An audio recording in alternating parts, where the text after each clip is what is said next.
Hello, everyone.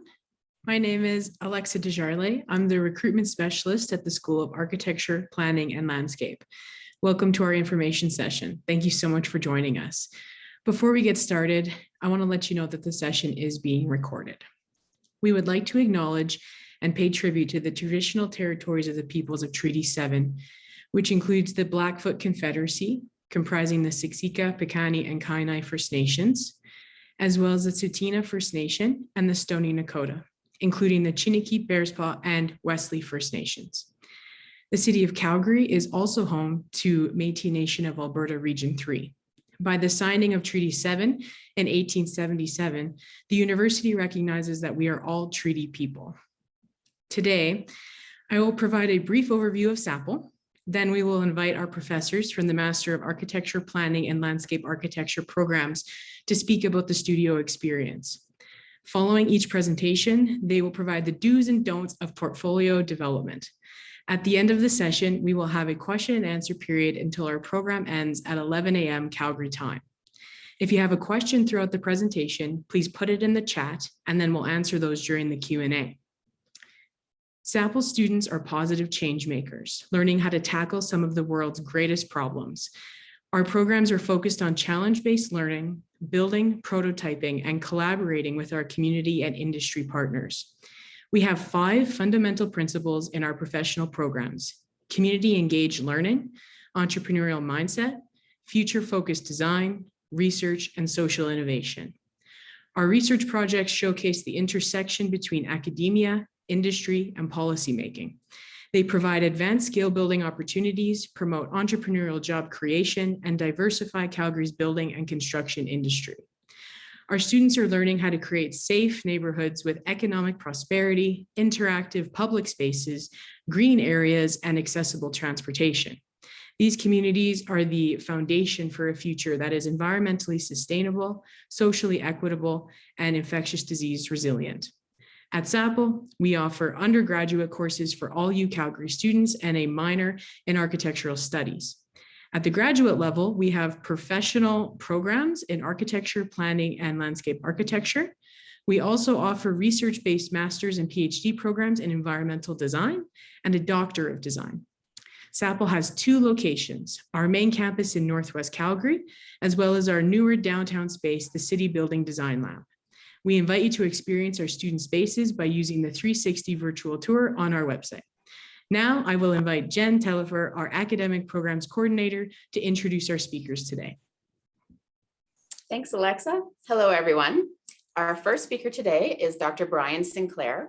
He is an award-winning professor of architecture and environmental design, a practitioner, scholar, and former dean of our school.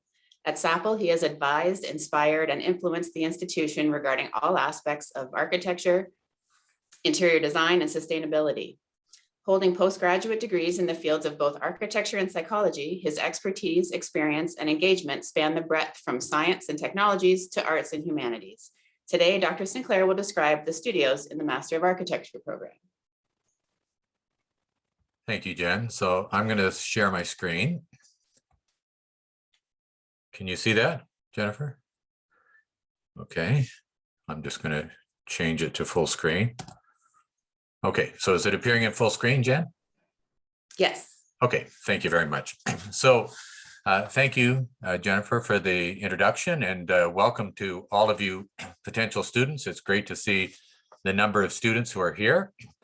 So as Jen mentioned, my name is Brian Sinclair. I'm pleased to be able to explore with you today some of my thoughts on studio, which is a very unique aspect of higher education. So the Master of Architecture program addresses challenges facing our built environments and across many scales.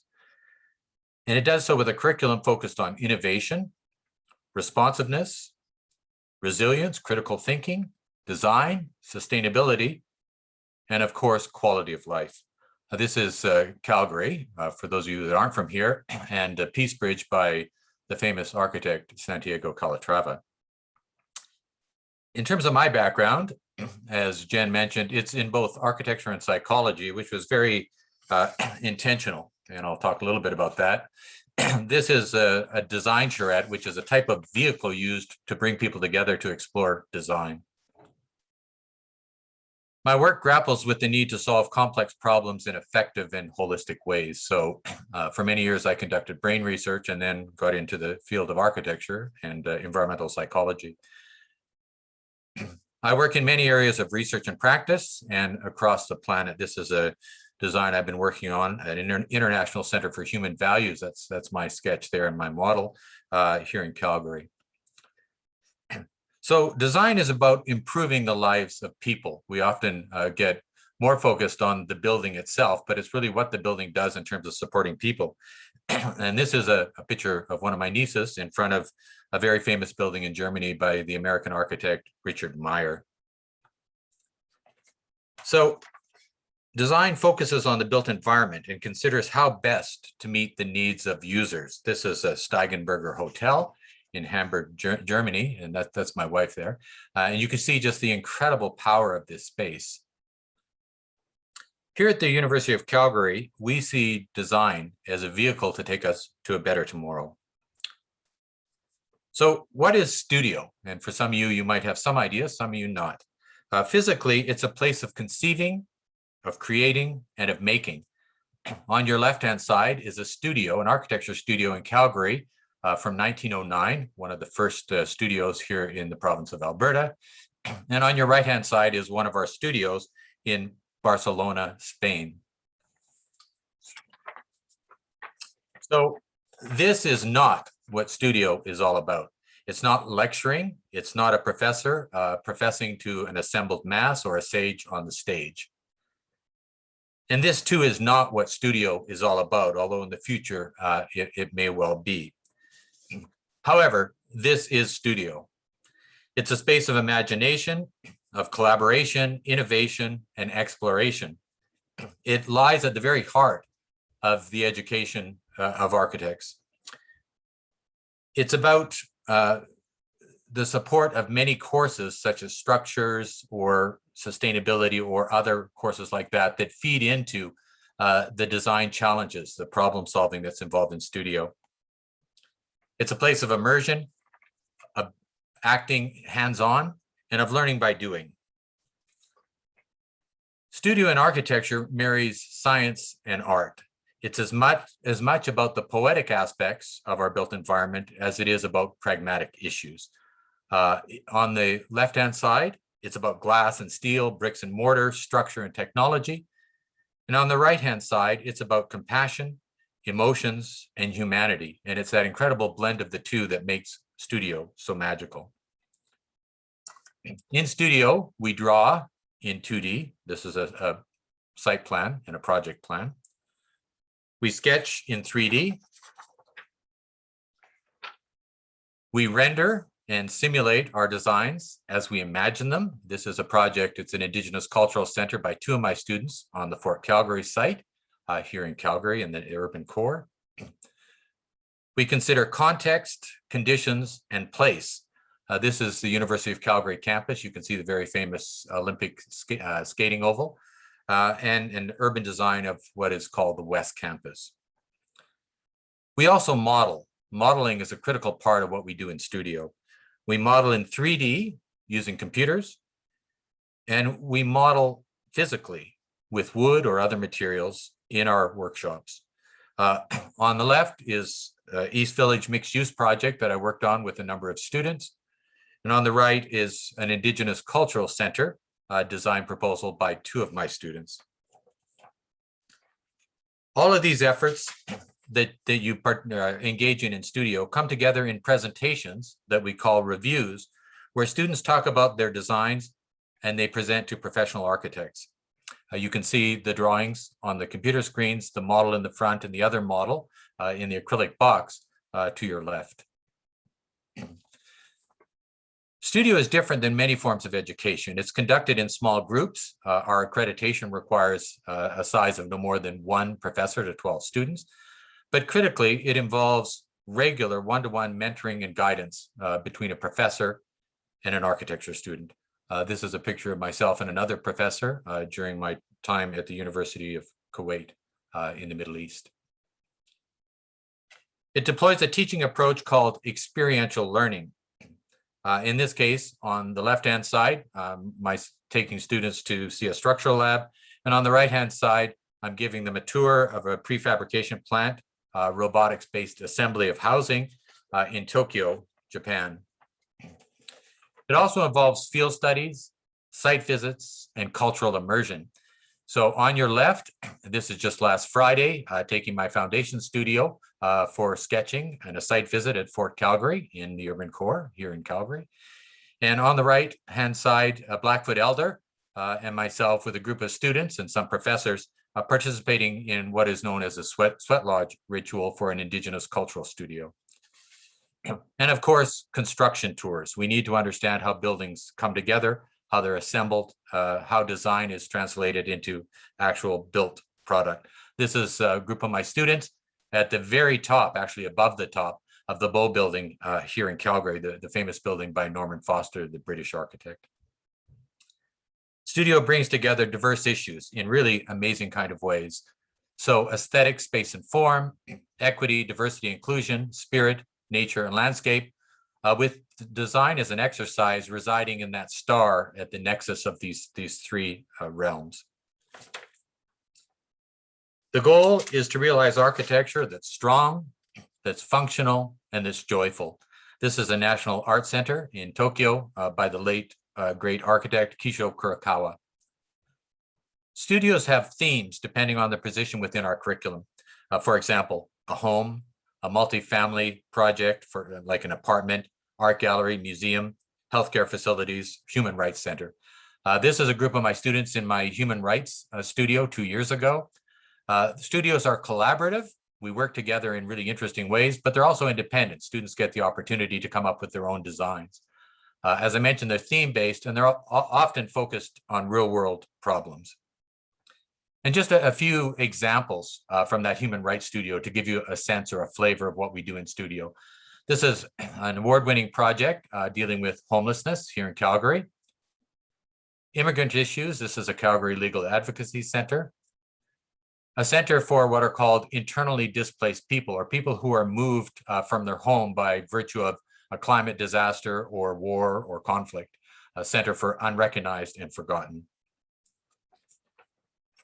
And then Research and Education Center for Women's Equality. So you get a sense of just the incredible richness, diversity, and depth that we engage in studio. The studios build upon each other within the curriculum.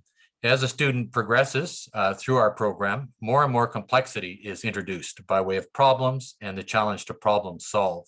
From foundation studios, which are really quite basic, to senior research studios, where students have the opportunity to delve really deeply into issues they're interested in and passionate about.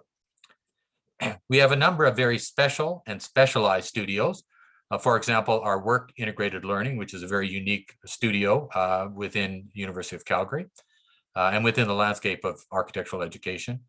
In this case, students engage with professional firms working in an environment where real projects are being realized. So this is Norman Foster's Bow Building, as I mentioned before. And study abroad studios, where students live and learn for 3 months in major global cities. This is a studio that I run in Tokyo. We also run programs in other places, such as Barcelona in Spain. So to summarize, studio is at the very heart of architectural education. It's a place of synthesis and of discovery, of research and analysis, where environments are envisioned to help people be healthy, to help them be happy, and to help them be successful. On your left-hand side is Chicago's urban design in Millennium Park, a very interactive sculpture. And on the right-hand side is the Convention Center here in Montreal, Canada. This is, just to conclude, this slide is from my Tokyo studio. It's the Ginza area, very famous area of Tokyo, a street called Chuodori. And it wouldn't be a Tokyo studio without the cameo appearance of Godzilla. So thank you, everyone, and good luck as you prepare to enter and apply to the School of Architecture, Planning and Landscape. Thank you, Brian. Thank you. I'll stop sharing. Thanks. Our second speaker today is Dr. Jocelyne Macedo. She is a teacher, scholar, and administrator with a wide range of experience and accomplishment leading interdisciplinary programs in the United States, Brazil, India, and Australia. She has spent most of her academic career in the United States, where her research on affordable housing and land policy led into a multi-layered exploration of human settlements and their environmental impact. Furthermore, she is the author of several publications on city design and urban form, urban ecology, land policy, land tenure, housing policy, urban planning history, and pedagogy. Today, Dr. Macedo will describe the studios in the Master Planning Program. Thank you, Jen. Good morning, everybody. I'm setting up my timer here so I can stick to the program. Welcome, everyone. It's every year we have the excitement of welcoming a new class and a new group of people. And so hopefully you will join us in this new adventure. Let me see. I'm manning two computers here, so let me get my sharing the screen of the right computer. There. I trust that you can see it.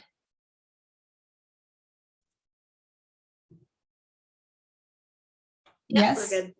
Yeah. Yes. Okay. All right. So what we're going to talk about today is studios. For planning students, studios are mythical because the planning profession attracts people from many different backgrounds, not just design. So you heard Professor Brian talk about the design aspects of architecture, and we see these beautiful renderings and these beautiful drawings. And in my experience of teaching planning for more than 20 years, it's very intimidating because not all students who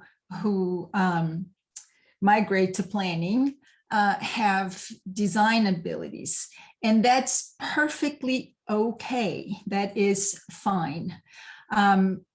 I myself have a background in design, and we'll talk a little bit about that later and the importance of that. But what I wanted to talk to you about today is how studios can help you think the way we at the SAPL program believe that planners need to think. And that is having a design mind, even if you don't have the design skills and the artistic skills to communicate that. So the culture of studio is something very different. And the way we run them at SAPL is based on a basic philosophy, if you will, that the process of planning involves both form and policy. And we call that form-based planning. And the importance of that is that planning used to be a profession and still is in some schools in the United States, for example, where planning sits in faculties of public administration or geography or other disciplines, and not the sister disciplines that are design related, like architecture and landscape architecture. They're very policy oriented, and that's okay, because we also need planners that are policy oriented, legislation oriented. However, in my very biased experience, the planner who is able to think spatially and to craft policy that forms the urban environment, that influences the urban morphology of cities, is the planner that we need in today's world for many, many, many reasons, environmental being one of the important ones. So in this program, we will teach you to think spatially, and so that by the time you become a professional planner, you will be able to deal with, analyze, even write policy that affects the form of the city in a way that is conducive to quality of life and better living and all these other things that we profess to do with our professions. So our school is very interdisciplinary. We have the three major disciplines together, and you will take classes that combine students from planning and landscape architecture, and you will have opportunities to interact with students of all three disciplines. And that's by design. And it's by design because all three disciplines are thinking. So even if you're going to have different professions, you will be coming from an intellectual place that has a lot in common with one another. So my own journey getting here where I am today, very, very quickly, just so you have an idea of the interdisciplinary and the nature of the profession. I started out as an architect. That was my first degree.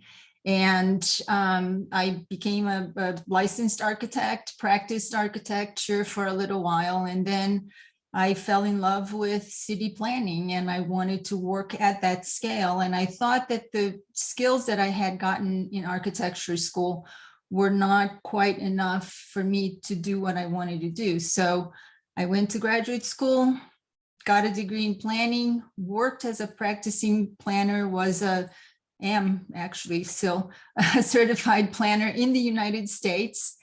And as I tell my friends, the academic bug bit me. So after working for 8 years as a professional planner, I went back to school to get my PhD, and that's when I became an academic. And then the rest is history. You know, I just started teaching and working with communities. My research interests changed along the way. I got more involved in environmental aspects of planning and urban ecology.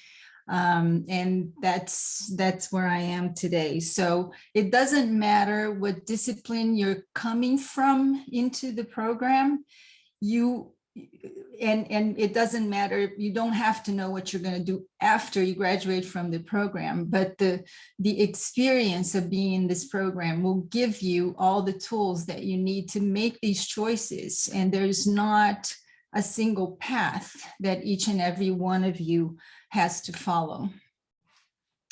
So going back to planning as a profession,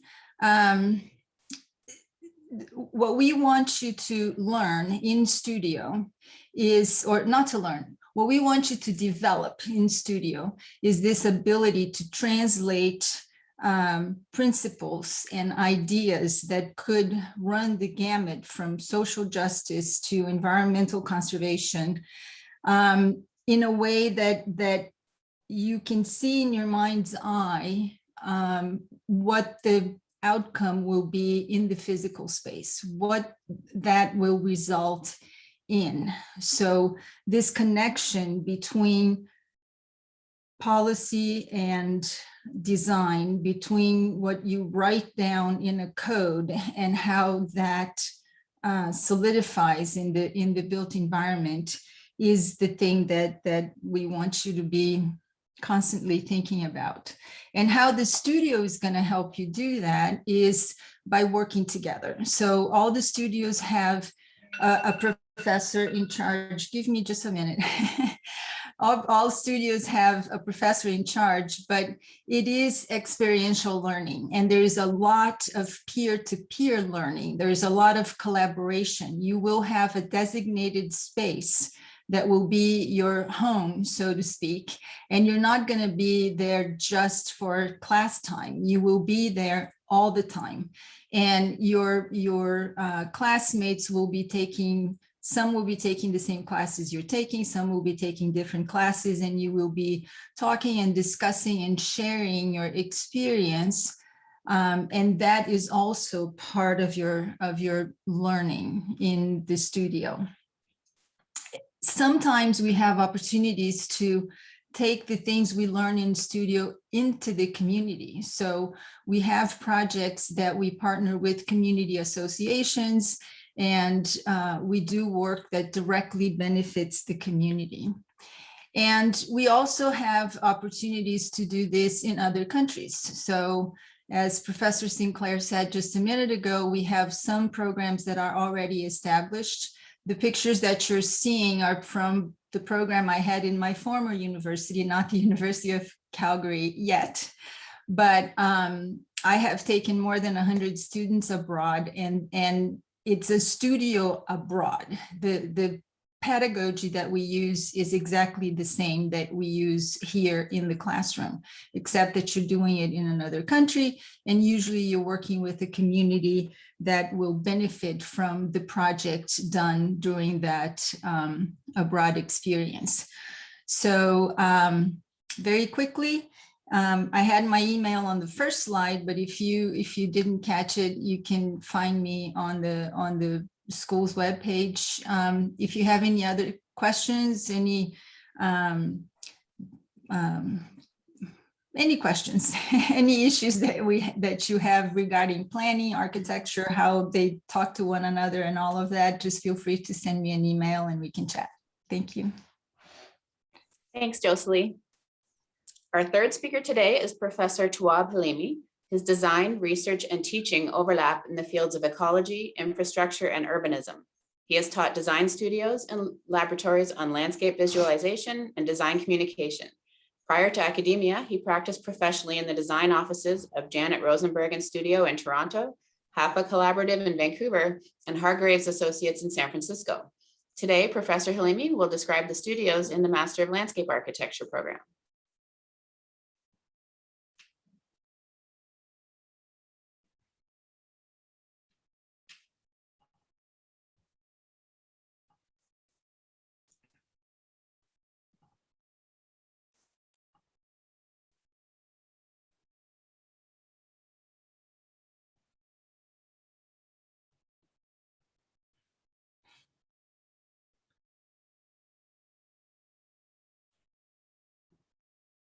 Oh, I'm so sorry to interrupt. I think maybe you're muted there. Sorry about that. So let me go back to my first slide. Thank you for catching that early. So my research interests are in green infrastructure, urban hydrology, landscape ecology, active transportation, urban revitalization, digital design drawing, tactical installations in public art, as well as landscape architecture and urban design history and theory. I'll just give you a bit of an overview of some of my research projects. This one is a watershed master plan for the community of Highland Park here in Northwest Calgary, and it was essentially a strategy for recovering or daylighting a buried creek in Northwest Calgary, with an emphasis on how that could be done through the improvement of roadway infrastructure.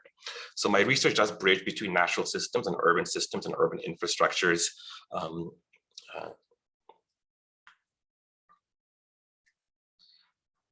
Another project that I've worked on with the community is the 4th Avenue Flyover, which was a tactical installation to transform a kind of a underutilized cul-de-sac below an overpass into more of an active environment for the community.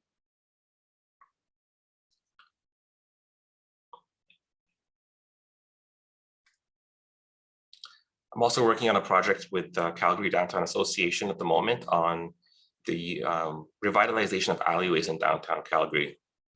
And we're looking at the use of, or the application of green technologies to render them more sustainable. So we're looking at urban stormwater management systems using porous pavement, as well as renewable technologies to melt winter snow and ice. And once again, I'm also thinking about how some of these ideas can be condensed in public art installations, as well as tactical installations. So what is landscape architecture? This is a working definition. Landscape architecture is a profession that is broad in scale and scope. It is an integrative discipline in bridging between the arts and the sciences, natural and urban systems, ecology and engineering, indoor and outdoor environments, and across spatial scales, ranging from a single family residential design to a district master plan. What is the design process of landscape architecture? The design process of a typical landscape architecture project can be complex, and negotiating the particularities of a site with the particularities of a prescribed program in the pursuit of finding a design scenario which provides the most social, ecological, economic, and aesthetic benefits with the least input of materials and energy. How is landscape architecture taught? So given the complexity of site and program variables and that landscape architects have to contend with, a landscape architect must develop a good sense of judgment in navigating the process of design decision-making. So good judgment can be cultivated through critical thinking, which is both constructive and creative in challenging assumptions and conventions and fostering innovation. In a design studio setting, critical thinking is facilitated through desk critiques or desk crits, which are reflective design dialogues between the student and the instructor.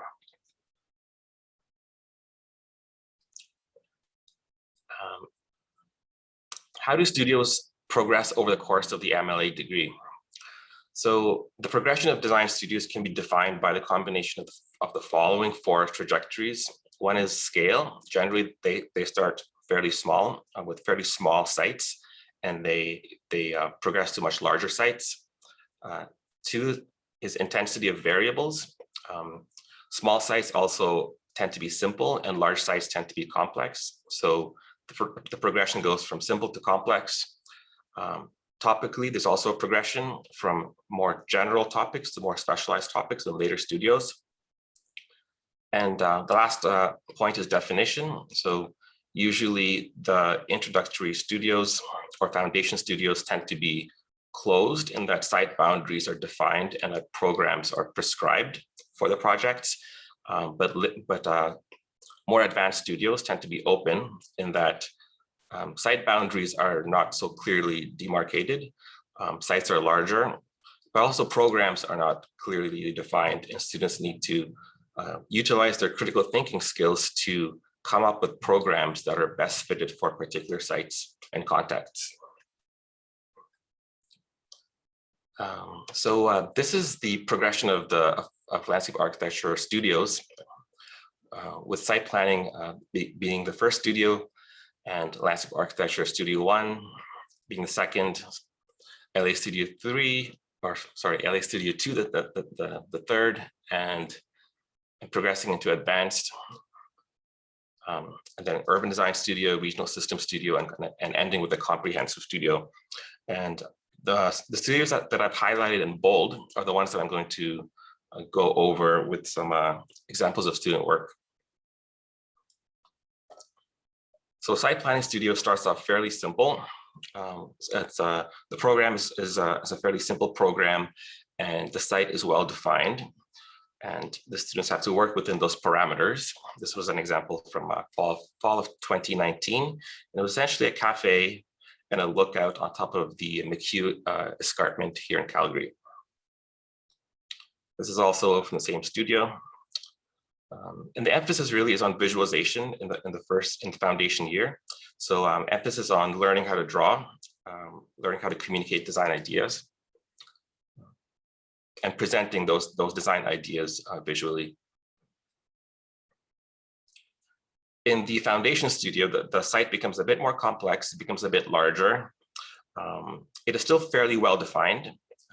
However, there's a lot of room for the student to exercise their critical thinking in contributing to what kinds of programs could begin to transform the site. So this is a derelict CN rail spur line in Northeast Calgary. And this was a project that was presented to us by the City of Calgary. And my students were looking at potentially how this could become an active transportation line that could begin to weave disconnected communities together. So it's a really interesting place with kind of emergent ecosystems, and as well as interesting kind of social dynamics as well.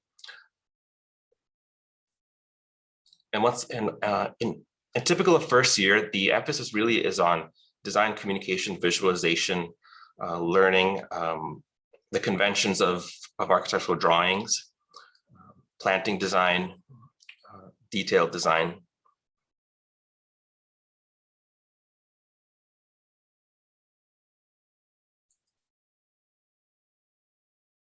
This was a project from last fall, and it was a Bow River, a site along the Bow River in downtown Calgary.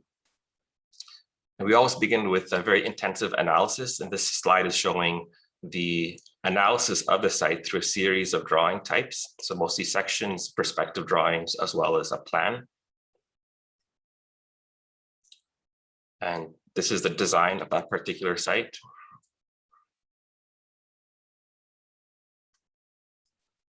So perspective drawings and section drawings.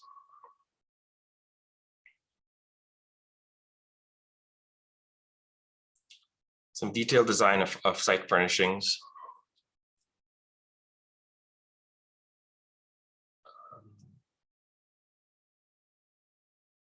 And I also teach a course on green infrastructure. And this is not a studio course, but there tends to be an emphasis on visualization. And but the emphasis of the course is on active transportation, as well as stormwater management, in the integration of active transportation and stormwater management through a design project. So in this case, there was a bicycle lane, as well as or integrating bicycle lanes with stormwater management systems.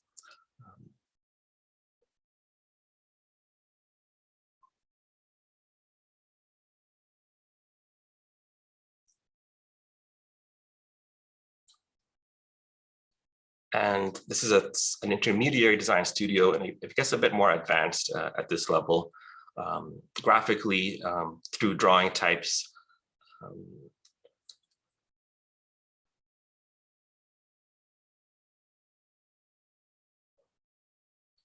And lastly, this is a regional landscape system studio that I taught a few years ago. And so the scale is much greater here. And with scale comes a higher degree of complexity. And this was a proposal for a new park just east of Calgary in the Western Irrigation District. And the student identified a patch of, say, a kind of geological deposit of sand that wasn't really good for farming, but it was also being overgrazed. And so the student was proposing strategies for how grazing and agritourism could potentially transform the site. There's a lot of research in the studio because the site was quite large, and grazing had to really be understood before a design could be proposed. There's a bit of a temporal dynamic to this landscape, as there's kind of a life cycle for the plants, but also there's a rotation system for how grazing happens on the land. So there had to be almost like a temporal aspect of how, or a temporal approach to design in this case.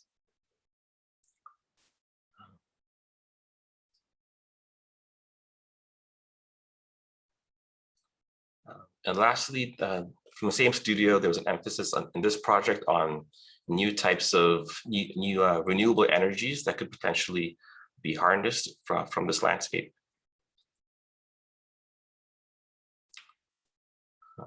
And a really interesting model of the various layers of that landscape. And I think that's it for me. Thank you all. Thanks, Tua. So now we're going to ask each of our presenters to share their opinions on portfolio development and some insights into what the admissions committee is looking for or what stands out in a portfolio. So Brian, can you please share first from the architecture perspective? Yeah, so Tua, I'll get you to unshare. Okay.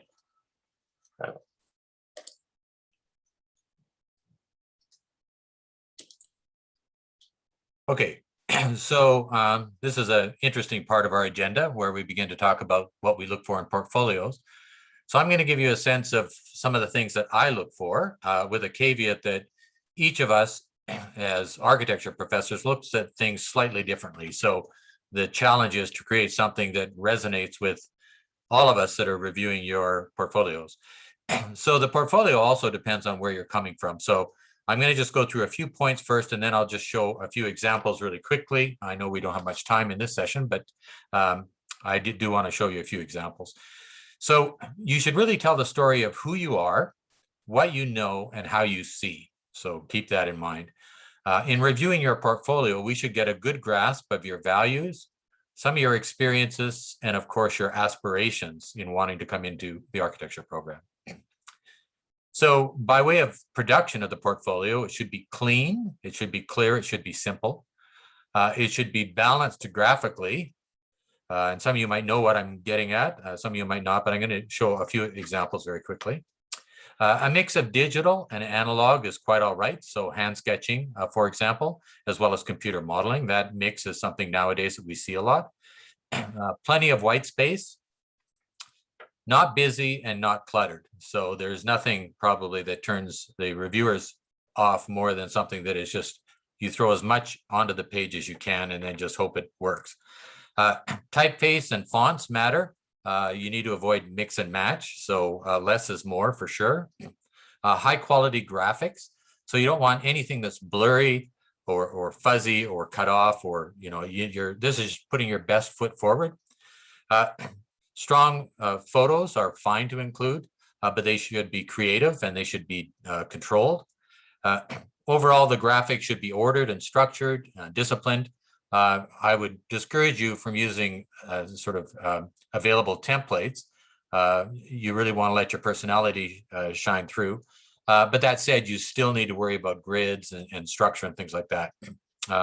For sure, including some full bleed images is very powerful. And by that, I mean images with no margins. I'll show you a few. Keep the text limited, just enough to simply explain what we're looking at. And not too many CAD drawings.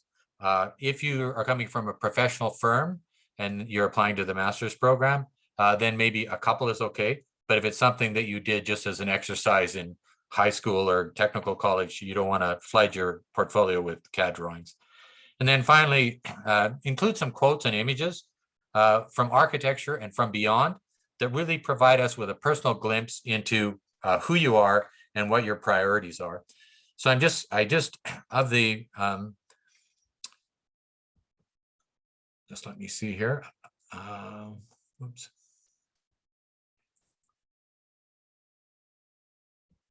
Just bear with me.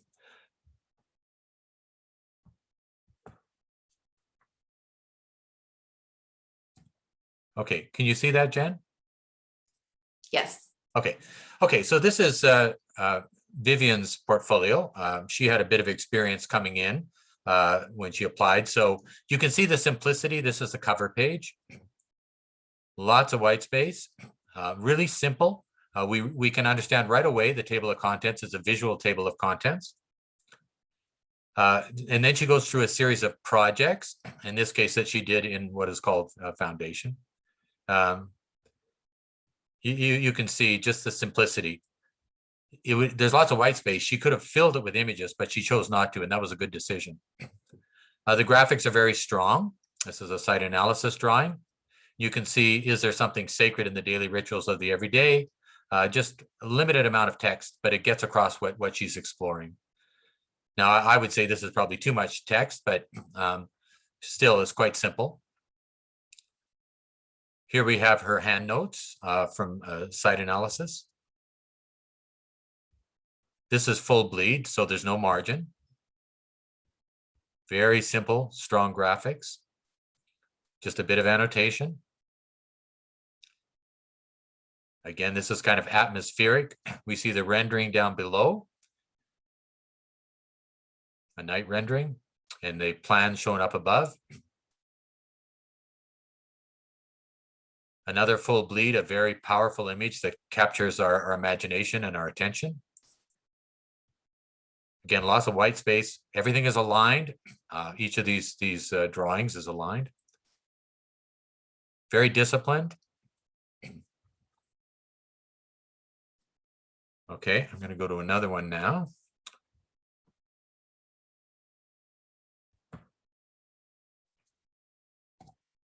So you're seeing a different portfolio now, Jen?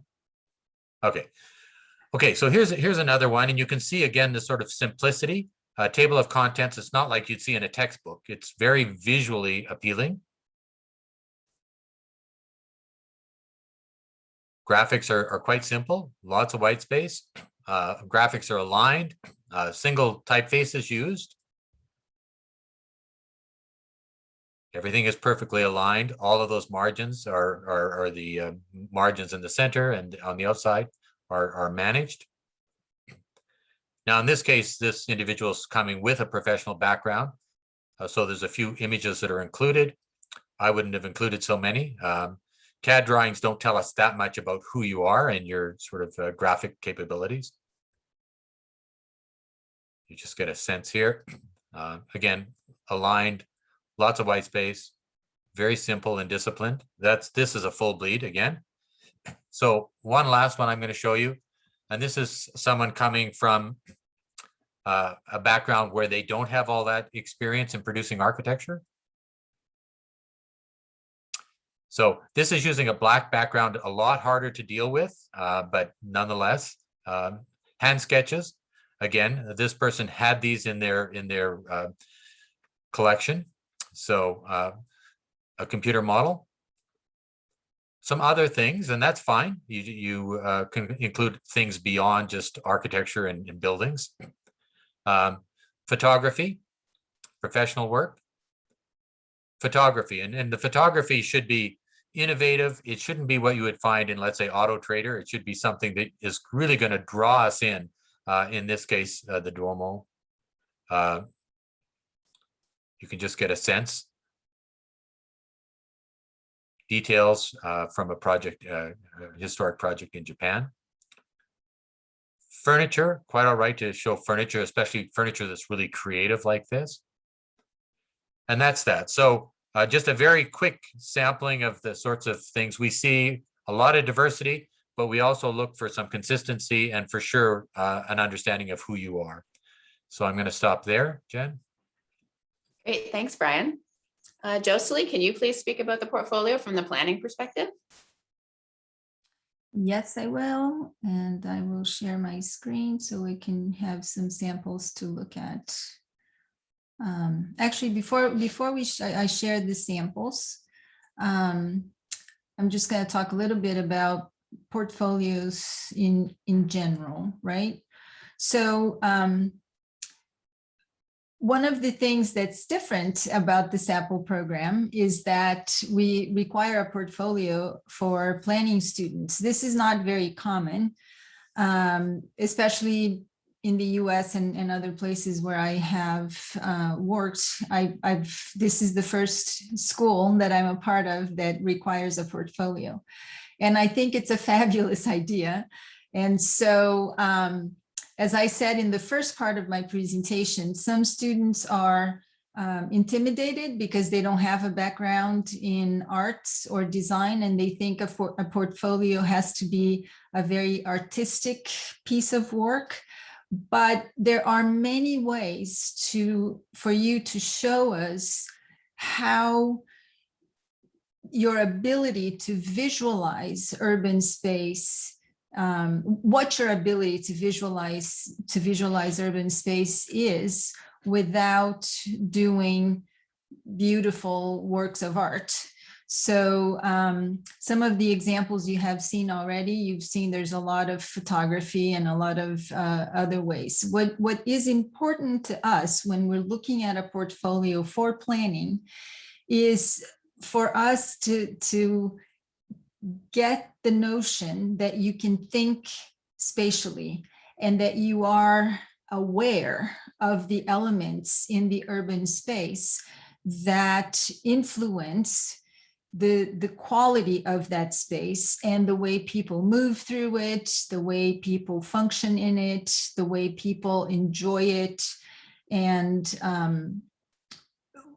what the final outcome would be if you were describing that space in words, and you were looking for a specific result. So you can add descriptions, you can show through diagrams and very simple drawings that you have an understanding of scale. Scale is something very important for the urban space, and you can use photographs to communicate that. In terms of the portfolio itself, you've seen already some examples. It shouldn't be too busy. It shouldn't have too much on the page, and it shouldn't have a whole lot of text, because this is not an essay, it's a portfolio. So as much as possible, you need to communicate with images what it is that you're trying to communicate. A little bit of text, a little bit of description is fine and necessary sometimes, but you don't have to put an essay on your portfolio. It's very important that there's some clarity of the composition. So the alignment of the figures that you put on the page and the size of things, all of that, it needs to be pleasing to the eye. So somebody looking at the page that you put together for your portfolio, or the numerous pages that you put together for your portfolio, it needs to communicate the idea clearly without being jarring or aggressive. So there are actually some courses that you can take online if you would feel better having some of the skills that will help you put the portfolio together. I second Professor Sinclair's recommendation not to use a template, because just like PowerPoint templates, undoubtedly somebody will be using the same one that you chose and it will look the same. So even if you start from a template, make it your own, change it in a way that you like and that you think communicates your personality and your way of seeing things, that's more personal than a template off the web. So I have a couple other comments, but I think it's better if I talk about those as I share my screen. So got it. So these are some examples from students at SAPL. So some students choose to have a table of contents, which can be helpful if you're trying to organize things. If you can see that the drawings on this page are very, very simple, but they're communicating something very important, which is the sensory experience of someone in an urban space. This bench could be in a park, it could be a bus stop, it could be along a street, but it is something that planners very much need to be aware, which is all the experiences, all the sensory experiences that we have when we are navigating an urban space. Then they go into photography, and again, it's the composition of the photography, it's the choice of images, how they talk to one another. What is it about these photographs, or what is it about the spaces and the vistas and the buildings that were photographed that hit your sensibility as a planner? What is it about the place that you're photographing that made you think about the quality of the urban space and how you would do that if you were designing that space? You can add more technical drawings like maps and things that are computer generated. And just like in the examples from architecture, it doesn't have to be all planning. It doesn't have to be all related to the urban space. If you do something else that is artistic in any way, or that communicates the way you think, or the things that you use design to think about, you can certainly include those, and it'll give us an idea of the kind of person you are and the way you think about these things. I'm just going to run through the pages here. I don't have specific. You can see the composition of the page is very pleasing to the eye. So the images, on the case of this page, the images are all the same size. They're all aligned. They're all grayscale. So that kind of thing is what we expect to see in a portfolio. Let me go to another one here. Let's see.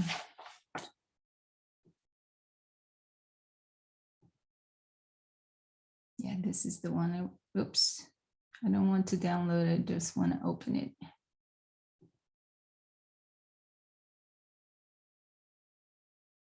There was a few things about this one that I wanted to highlight.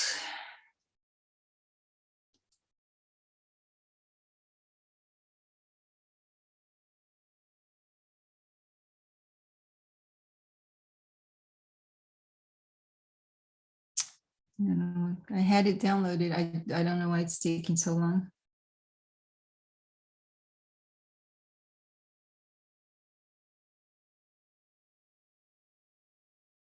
Okay, good. So in this one, again, you can see the images. They're all, this is what I thought was interesting. This person decided to do the table of contents with images. So each one of these images represents a section of the portfolio. And then they have the written version as well. So here's the written, the names of, but each one of these items matches one of those pictures on the pictorial table of contents. And then you see the image repeated again in the content of each section. So this person is showing some projects that they have worked on before applying to the program. You can see there are many ways to, many different techniques. So simulation with photographic and computer generated images.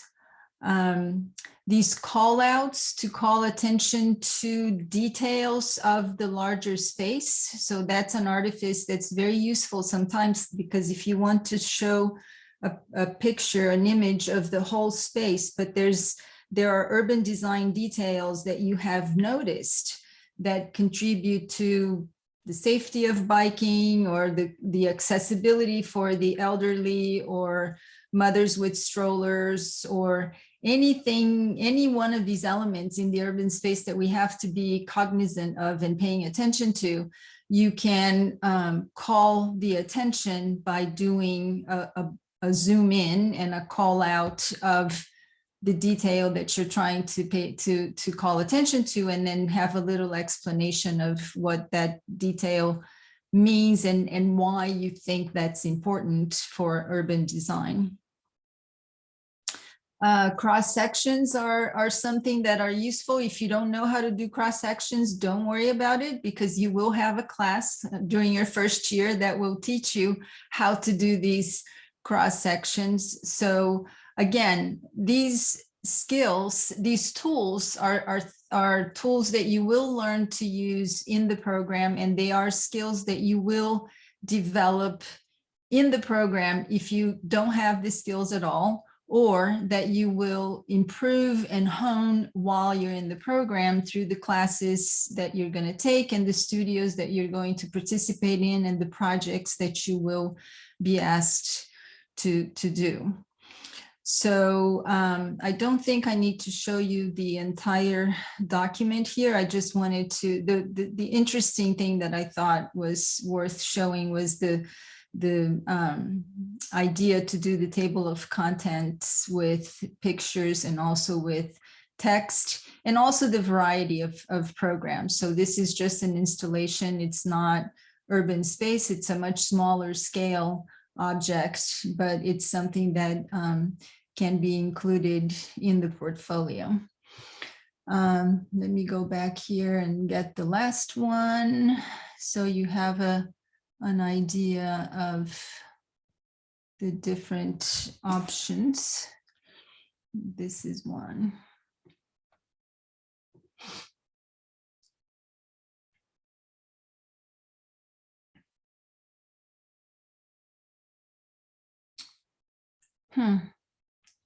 I had these tabs. I don't know what happened to them. This may take a minute. Do we want to entertain a question while the image generates? Jen, do you have questions on the chat? Sure. Now we have it. Oh, okay. Okay, so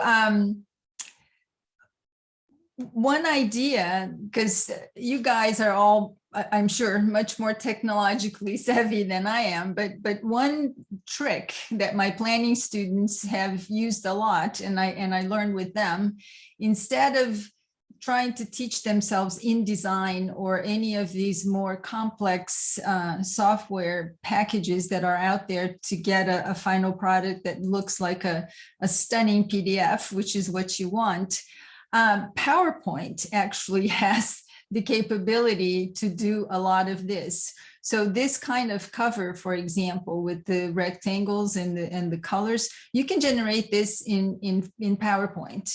And I think anybody and everybody knows how to use PowerPoint. So make it easy on yourselves and don't try to learn everything that you're coming to the program to learn before you get in, because we will teach you these things along the way. You just need to show us that you can think about it and you can be aware of the things that we want you to be aware of. So table of contents.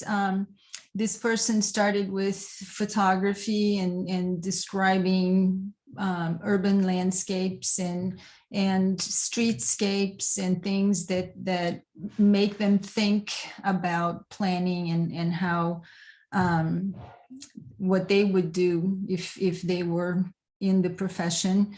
And this is very helpful because it's pictures, but the fact that you are taking pictures of and paying attention to certain features of the urban space tells us what the quality of your thinking and how good a student you will be in the program.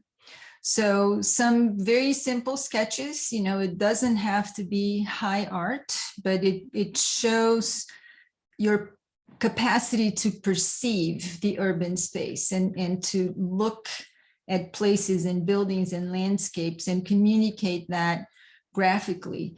So for example, that's very important for planning, because let's say that after you graduate, you don't have to be an artist to do a quick sketch at a community meeting, for example, but it's very important for you to be able to sketch something with rough lines or whatever, just a simple sketch, because that sometimes is all that's needed for a community member to understand something that's being proposed, or for a council person to visualize, because not everybody has our ability to see things spatially.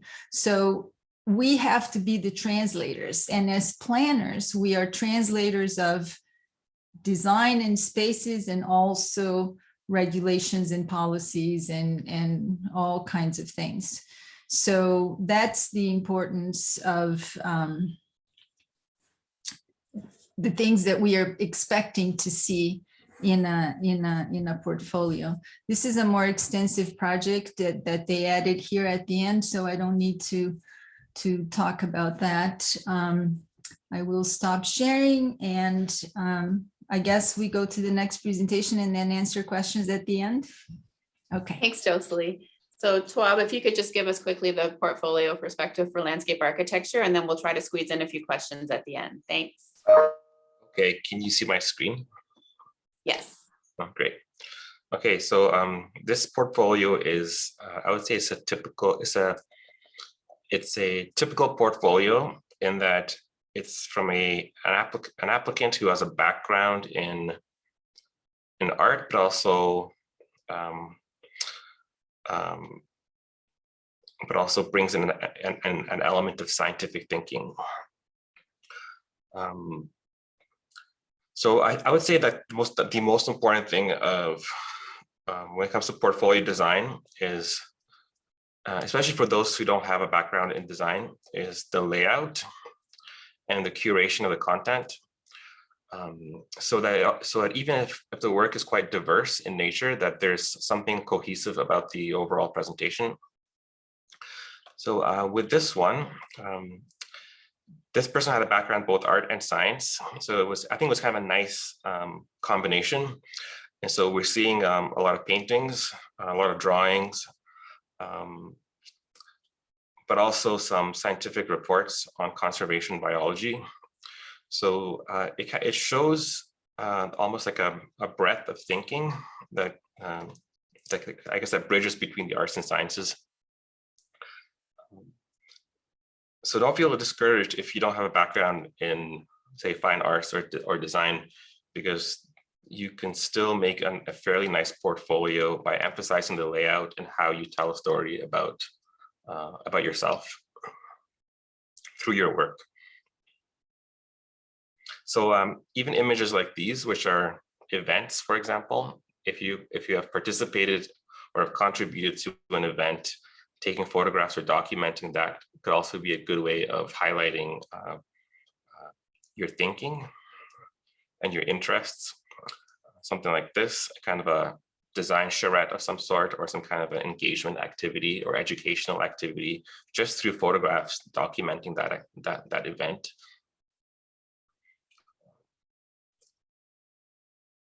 So there's a great range, and I'm sure that a lot of the applicants or a lot of you who will be applying also have a great range of interests. So don't feel like you have to exclude certain things. It really is a matter of curating the portfolio in such a way that you begin to weave those diverse elements together into a cohesive presentation. I'll just show one more, and then we can move forward.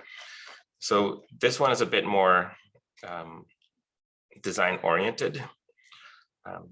So we can see that the layout is really very well done. There's a lot of white space, and there's kind of a lightness to the layout. It's not overwhelming. The color palette is carefully selected. So if you are going to go into the graphic design of your layout, just be careful with the colors that you select. Perhaps practice a bit of restraint when selecting those colors. Once more, there's a photograph of an event here that shows that this person is actively participating in design culture. Publications are great. So if you've written about anything, I think it's worth to include, especially if it's about design or design related topics. I would include literature even.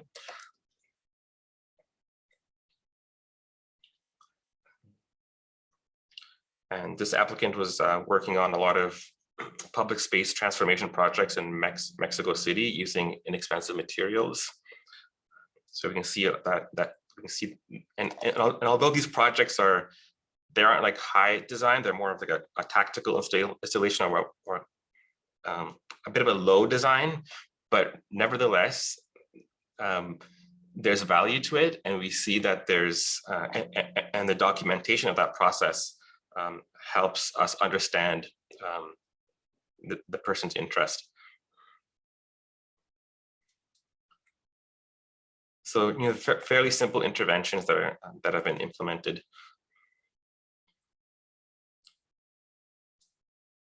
And I guess what's really important is how these interventions have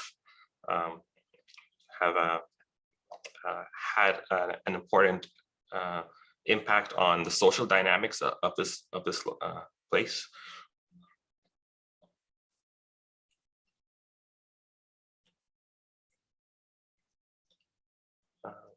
Okay, and I think I'll just stop there.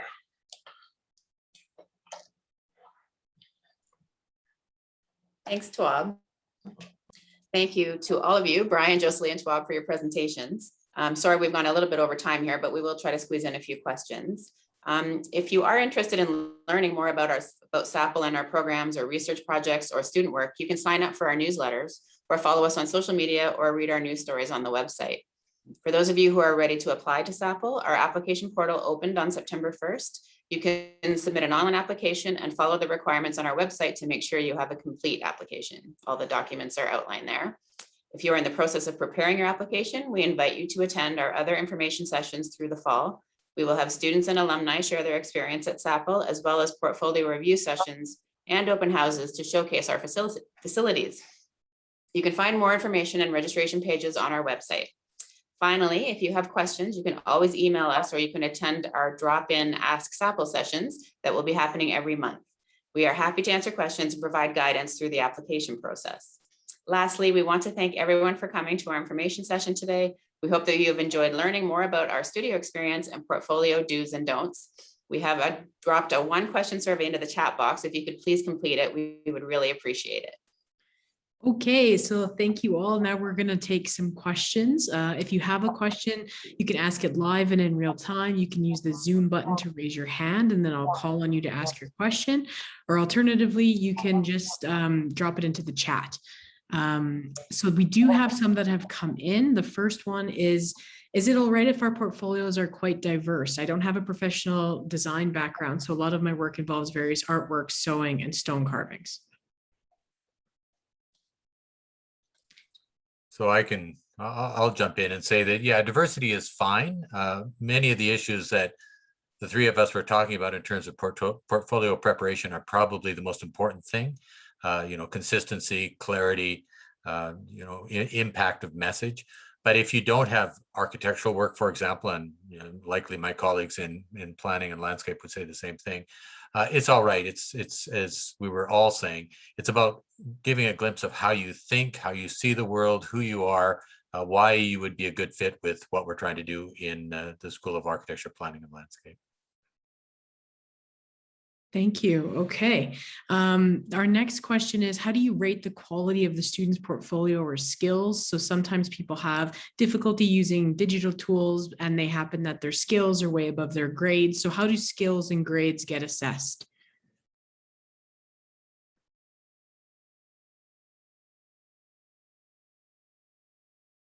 Okay, well, I'll jump in again. I don't want to hog the stage. So it's a really good question that's being asked. We look at a whole series of aspects of applicants, from transcripts. Letter of intention is incredibly important, references, and then the portfolio. In the Master of Architecture program, those components are given various weights. And then there's a large number of faculty members within the architecture program that review the application. So it's not like one person is looking at it, many will, and we'll be weighting the portfolio in that regard. With regard to things like, let's say, drawing skills versus thinking versus, let's say, graphic design, each of us will look at it a little bit differently, but at the end of the day, all of us need to worry about going through the batch of portfolios, weighting them. When you then cut across the number of individuals who are reviewing each of those portfolios, we get a average number that then helps us to determine whether or not one portfolio or one applicant is stronger or less strong than another. So you might have a very strong graphic portfolio, but maybe your grades are not as strong as your neighbor. At the end of the day, it's a sort of averaging out of things. So I wouldn't be discouraged if your drawing skills aren't great, that you should push them as far as you can. But it is a complex formula that we use for determining the suitability of applicants. Excellent. Okay, thank you so much. And now we'll take a live question. So excuse me if I say this wrong, but Niley, please. It's Niall. Thank you very Niall, much. okay. Yeah. Sorry about that. Got the first letter of my last name in there as well. Thanks everyone for hosting this session. It's been fantastic so far. I'm coming out of Mount Royal's Bachelor of Interior Design program. So I don't have any architectural experience from the envelope side of things, but I do from the interiors. And I just wondered, how much design materials do you want that are straight up design projects? And then how much other, I guess, alternate mediums is a good balance? Like you want to see primarily, here's the applicant's design experience and here's what they can do in the design realm, or is it more provincial than that? Because my interests are diverse for sure, between, and someone else mentioned stone carving and stuff like that. Mine would be, culinary and leatherworking. Is that something that you have interest seeing in the portfolio, or should it be kept to just the design mediums? So I think that question is clearly targeted at architecture, so I'll jump in. So For sure. Thank you, Niall. So first, let me say the interior design program at Mount Royal is awesome. Many of my former students are professors there, so I have a bias. But we also get a lot of Mount Royal and interior design students from other schools. The interior design training is excellent. You guys do really well when you get in. So that's just a sort of side note. To answer your question directly, I would, given your background, probably focus 80% of it on project work. And then, the rest of it could be artwork, sketches, the leather work, other things like that. But clearly you've got a strong advantage given your immersion already in design culture. The fact you're not dealing with thermal envelopes and structural systems doesn't matter. The fact that you're sort of bringing life from a creative perspective to interior spaces is excellent. So it's a very complementary skill set that you would have compared to, let's say, someone coming in with a undergraduate degree in architecture. So I would really focus on your schoolwork, and if you have any professional projects as well, but certainly the schoolwork, again, I'd probably put at 80%. Thank you very much. That was very helpful. Okay, thank you so much for your question and response. So we have another one about audio submissions. They want to showcase their creativity, use of proportion and space using music. How should they go about presenting this? And is audio a medium generally not well received or well received by the reviewing committee?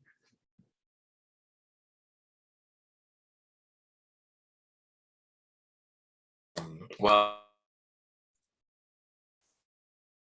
Oh. I guess I could begin on that. I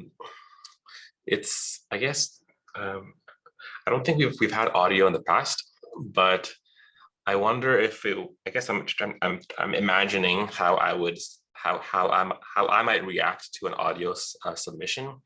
I wonder if it could be risky if, for example, it was not if I did not perceive it to be harmonious. And there might be a risk with audio. Maybe if you can elaborate on conceptually, if it was accompanied by maybe a text of some sort that elaborated conceptually on the meaning behind the audio. So if it was more like a art angle versus just music, then there could be an argument for it.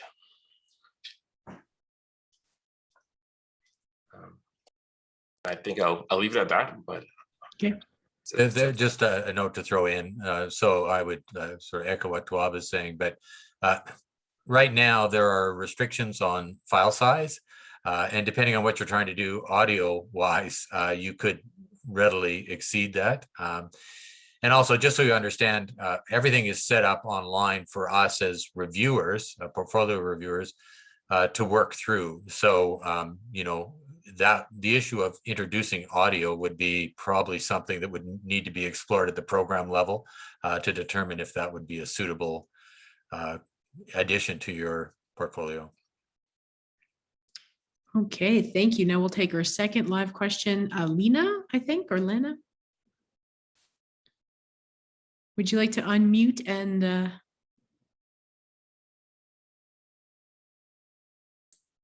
Yes, thank you.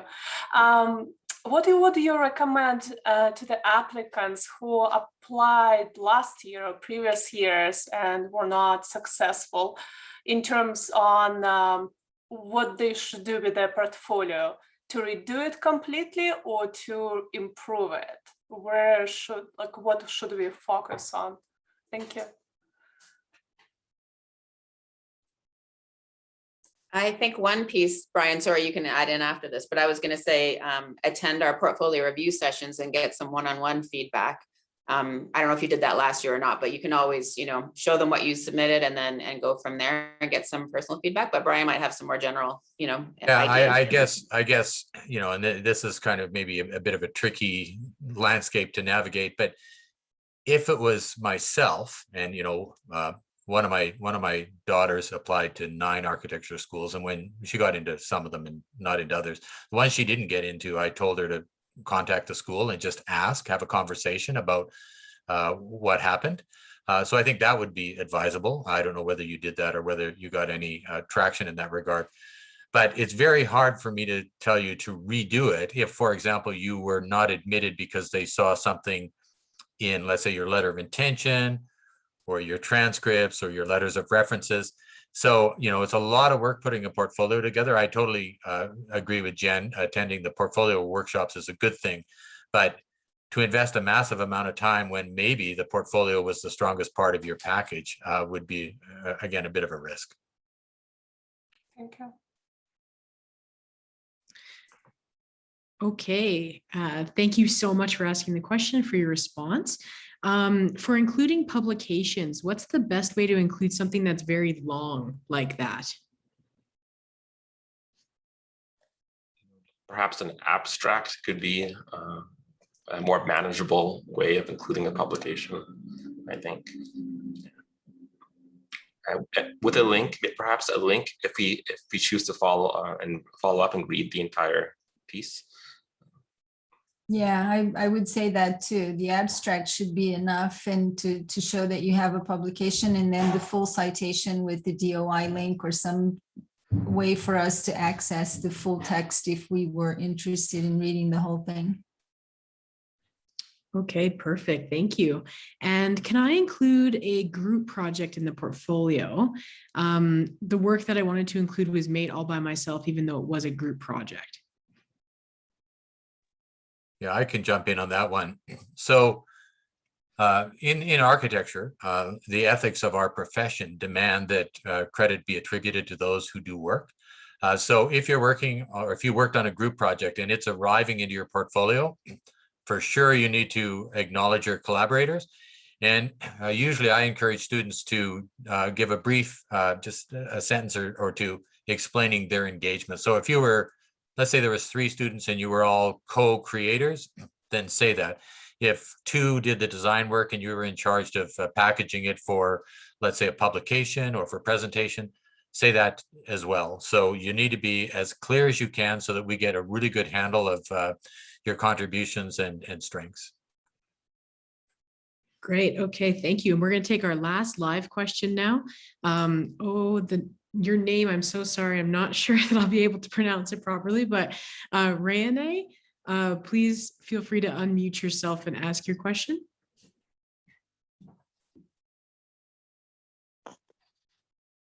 Hi. Hi. Actually, I'm from Iran, and I have a bachelor in architecture. My question is that, all my projects, approximately all my projects are focused about Iranian architecture, as we are so rich in history about architecture. And, my concepts and my ideas are related to Iranian architecture. I wanted to know that, would it be a problem or even a positive point? How would it be valued? Thank you. Yeah. So that's a really good question. And we actually get many applicants from Iran and many students from Iran. I've had the pleasure of working with many Iranian students, both in Master of Architecture, but also in PhD and MEDS as well.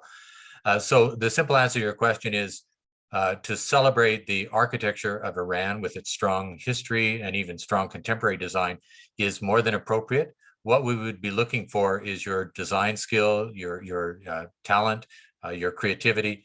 So if your portfolio was 90% or even 100% projects that were based in Iran, that's no issue whatsoever. It's more that the work be well done, that it be well communicated, that we get a sense of who you are and your passion for design and for coming into our program.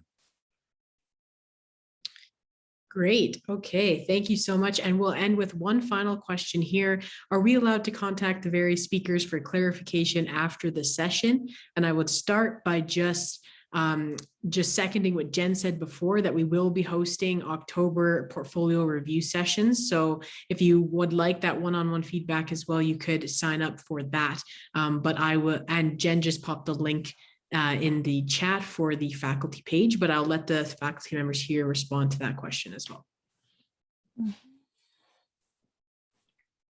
I'm open to being contacted with any questions about the planning profession. If you are still deciding whether this is a path that you would like to take, and once you decide it is, that our school is the best one for you to come and get trained to be a planning professional. So I'll be open to any of those questions. I do think that the specific portfolio questions may be better asked of the sessions that Alexa mentioned, but any questions about the profession in general or the program, I'll be happy to be contacted if you would like to chat. Ditto for architecture. Yes, you can reach out to me as well. Okay, well, thank you so much to everyone who attended today, to our wonderful speakers, and for all of you who've asked your great questions. I do have a few more that have been sent directly to me in the chat, so I will follow up with you after via email. You can always email us at our admissions email as well. We will get in there and answer your questions as soon as possible, but thank you again, and we'll hopefully be seeing you at our next information session. Thanks, everyone.